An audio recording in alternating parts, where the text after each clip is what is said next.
Le Premier ministre chinois Wen Jiabao a riposté face à un rapport du New York Times qui affirmait que sa famille était en possession d'énormes richesses.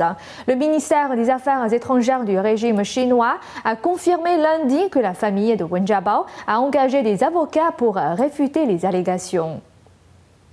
C'est un geste rare de la part de la famille d'un dirigeant supérieur du Parti communiste.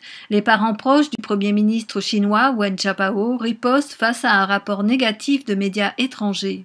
Vendredi dernier, le New York Times avait publié un article affirmant que les parents de Wen Jiabao contrôlent jusqu'à 2,7 milliards de dollars en actifs et en avantages commerciaux, sans accuser Wen Jiabao de méfaits qu'il a lui-même commis. Il semblerait que Wen Jiabao prépare sa riposte. Lundi, le porte-parole chinois des Affaires étrangères, Hong Lei, a confirmé les rumeurs selon lesquelles la famille de Wen Jiabao avait engagé des avocats pour réfuter les allégations. Deux avocats de Pékin, Wang Weidong et Bai Tao, ont publié une déclaration au nom de la famille Wen, affirmant que, je cite, « les soi-disant richesses cachées des membres de la famille de Wen Jiabao, dont parle le rapport de New York Times, n'existent pas ». Selon la déclaration des avocats, la famille de Wen Jiabao prévoirait de démentir d'autres déclarations incorrectes. Il n'écarte pas non plus une action en justice contre le New York Times. Le rapport du New York Times a été publié au beau milieu d'une période sensible pour les dirigeants chinois.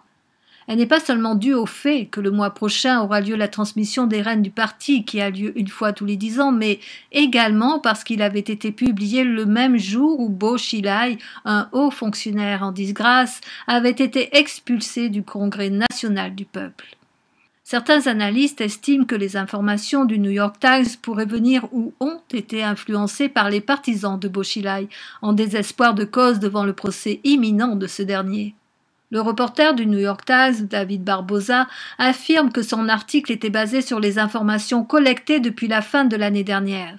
Mais 3 jours avant la publication de l'article, plusieurs médias chinois d'outre-mer ont révélé que les partisans de Bo Xilai avaient fourni plus de 1000 pages d'informations détaillées sur la famille de Wen Jiabao aux médias étrangers. Le soutien principal de Bo Xilai est Zhou Yongkang, qui contrôle les tribunaux chinois, les agences d'espionnage et de police nationale.